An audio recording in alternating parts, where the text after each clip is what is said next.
So for the last one naman is itong Dan vulnerable file upload. So ito is nasa DVWA din siya eh. So same setup lang din yung kanina, which is yung sa XVWA. So dito punta lang tayo dun sa may terminal na pinag-ano natin, downloads. Eto, open terminal here. Then yung setup natin,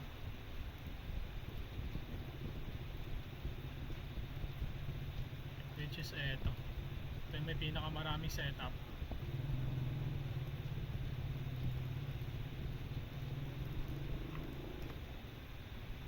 Ay, it's already okay. Dito na pala tayo. Then ito muna pala tayo. GitHub, ano pala yan? Yung image pala yan. Yan. Then dito pupunta tayo sa root. Then cd natin. Then start natin yung database.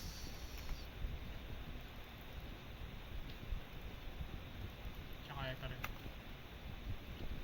Then proceed tayo dito.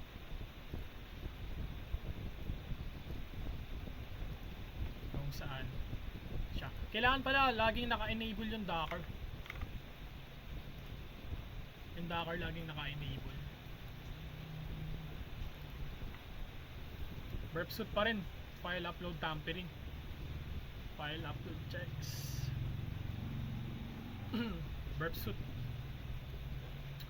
So pentest, attempt safe probes, upload rename scripts, files with in names, check if uploads execute or are stored in web root.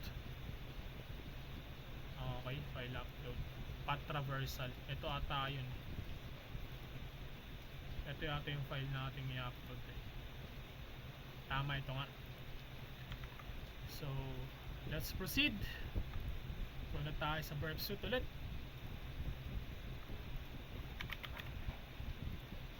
Yung burp suite ko pala na to is hindi siya yung nirun sa terminal. Ano talaga siya, installed talaga. Okay, then open browser tayo dito.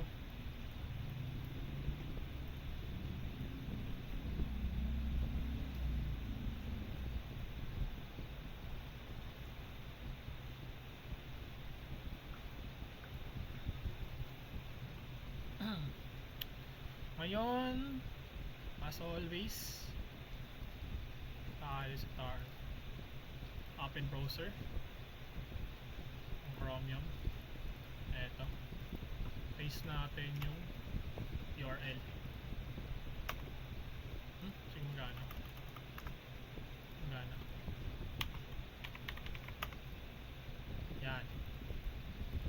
Yan, kailangan na-click pa rin to kasi kung hindi to na-click, mali yung config nyo. So dito yung file dito. Ito ba yun? Yan, dito. File upload. Okay, does not validate file that is being uploaded by any user and hacker can upload malicious files called web shells. Okay, so kailangan natin mag-upload. For example, kailangan dito kasi image lang, di ba? Pero pwede natin mag-upload ng file. Eto. Select. Pagka-select, file. Submit natin. There's an error uploading the file. Please try again. Select. Okay. So yun, nakita naman natin na upload siya. Walang problema sa upload. Pero check natin sa intercept. Yun, kita naman natin dito is uploaded. Upload na. So Punta tayo sa may repeater. Send to repeater. Yan. Then send. Yun. So dito makikita natin password. Script response file. Please upload file upload. Vulnerabilities known. Ayun, nakapag-upload tayo ng ito, nakikita natin dito yung ano itong mga file category Twitter.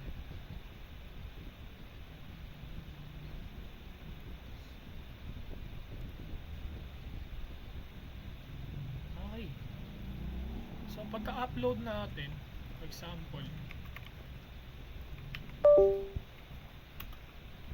hindi siya nag-ano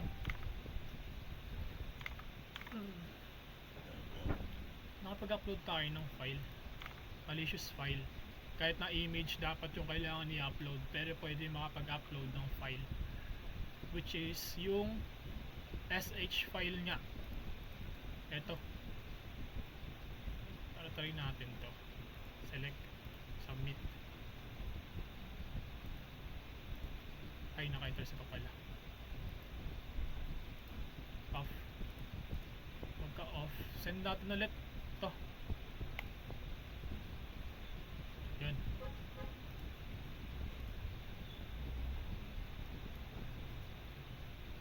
Okay, so nung pagka-send,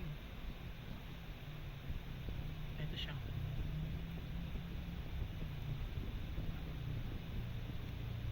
Nakikita na dito formula injection, insecure direct. Ito yun eh, missing. Then sila ito eh.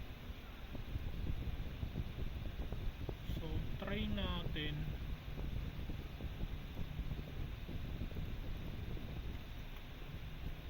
dito eh, meron dito eh, password echo. Ano ba dapat lalabas dito? Eto, ano yun natin to, view image.php, target image.php. So kailangan baguhin pala natin to, which is dapat yung sa localhost. Copy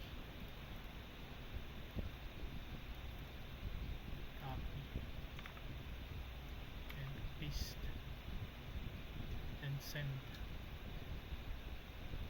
Nag-respond siya, okay naman.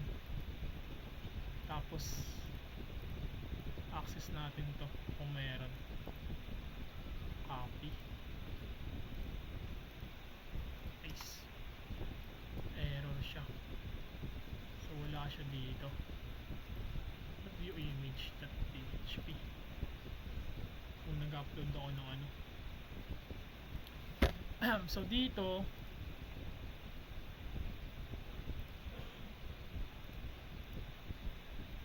may session,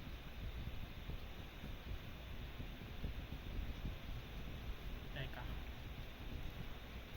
upload ulit tayo. Coffee list. So dapat kasi may kita natin yung password data ito eh.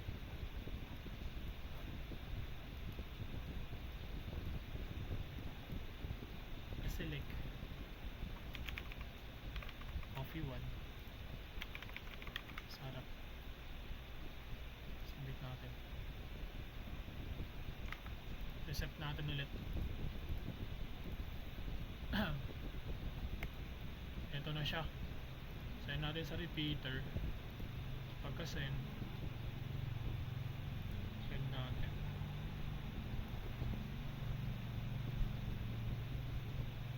Okay, payloads etc.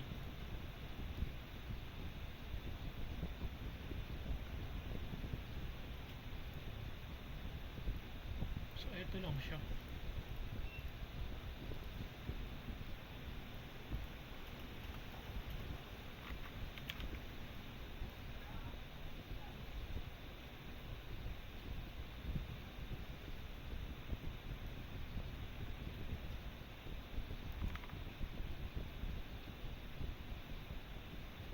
So dito nakapag-upload fuel injection. Ay, hindi na siya gumagana. Ito rin, rate, may DOS din siya. Denial of service. Yun yung kanina. Gano'n tayo. Off muna natin yung ano.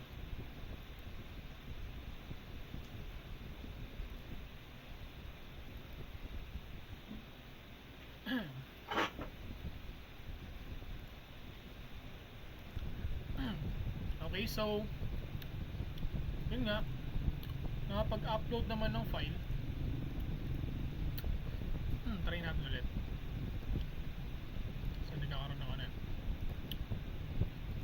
imbis na image, nagkapag-upload tayo ng mga ganito. So dito, submit. Yun na, submit na natin. Muna tayo sa verb suit. Ito siya. Upload, check, send to repeater, then send na natin. Okay, nasend siya, pero saan siya nagano? Ito file upload HTTP. Copy natin ito.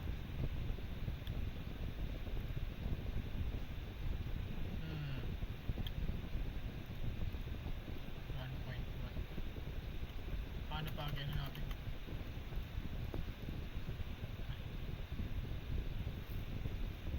Shell.php. Bad request. Your browser sent a request that this server could not understand.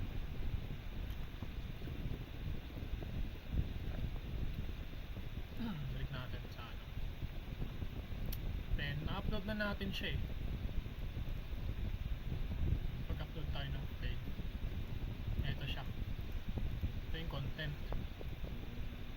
Name, image, shell.php. Na-upload siya. Then, puntahan natin ito.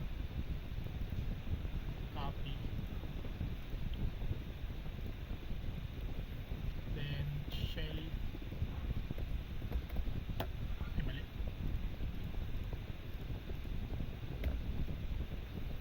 So, wala siya dito.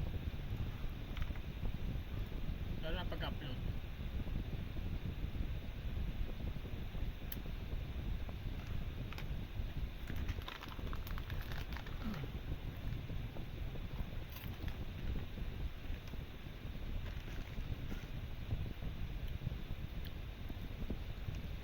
Image. Okay, try natin gawing ano. Image shell.jpg.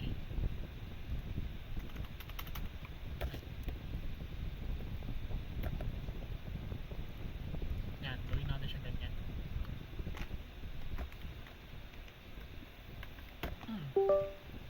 Then, sit tayo dun sa ano.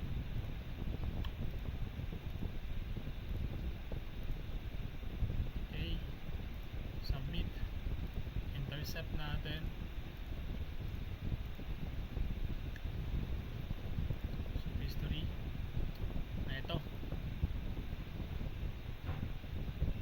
Ito nga siya. Send to repeater.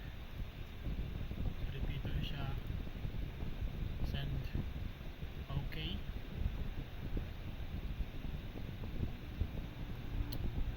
Then, try natin siya ngayon. Siya, di ba?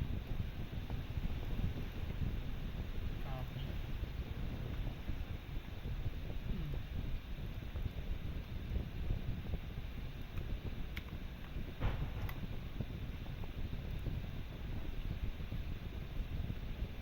Naka-intercept pa rin pala ako.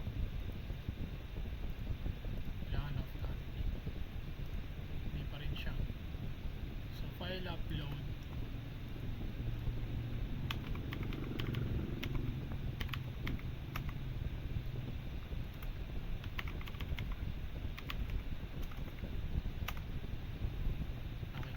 So tatry natin siya sa may terminal i-run. So yan. So ayun, um, excuse me, kita naman natin na nakapag-upload tayo. Kaya saan natin to? Ito hindi siya nakapag-ano.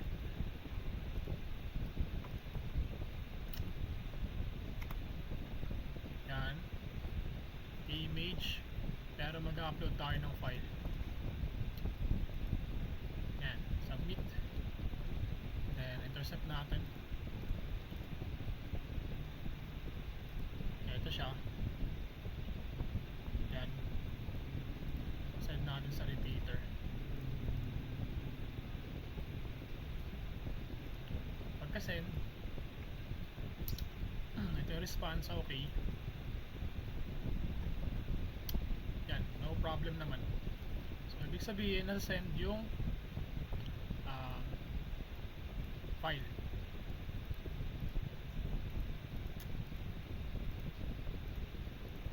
Yan, okay.